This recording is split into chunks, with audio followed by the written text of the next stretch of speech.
பரந்தூர் நம்ம ஆரம்ப காலத்துலேருந்தே சொல்லிட்டு இருக்கோம். இவர்களுக்கு விமான நிலையம் வேணுமா, பரந்தூர் வேணுமா அப்படின்றதுல பிரச்சனை இருக்குதுன்னு. பாவம் அதை நம்பி சுற்றி இடத்த வர வாங்கி போட்டோம். யார் யார் சார்? நான் இல்லைங்க, நமக்கு இடம்னு ஒன்று கிடையாது சொல்கிறேன். நம்ம வாங்கி போட்டு பதற்றம் பார்த்தீங்கன்னா அவ்வளோ பதற்றம். நீங்கள் எவ்வளோ திட்டங்கள் அறிவிச்சப்போலாம் பதறாதவர்கள் இன்றைக்கி அவ்வளோ பதற்றம். முதலமைச்சர் ஸ்டாலின் இளைஞர்களின் வேலை வாய்ப்பை கெடுக்கிறீர்கள். 10 லட்சம் கோடி ரூபாய்க்கு அந்நிய முதலீடை ஈர்த்தன்னீங்களே, 1 லட்சம் கோடி தான் வந்ததுன்னு அன்புமணி ராமதாஸ் புக்கே போட்டு கொடுத்தாரு. அன்னைக்கு எங்கே போச்சு இந்த ஈர்ப்பு? இளைஞர்களுடைய வேலை வாய்ப்பு பறிகோனது எங்கே? தமிழ்நாட்டோட வளர்ச்சி இல்லையா சார்? விமான நிலையம். எது விமான நிலையம்?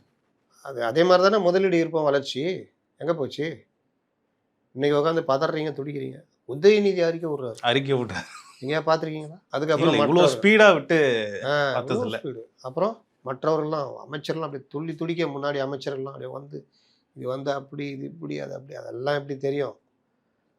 இன்னொரு விஷயம், 90% நிலம் எடுத்தாச்சு.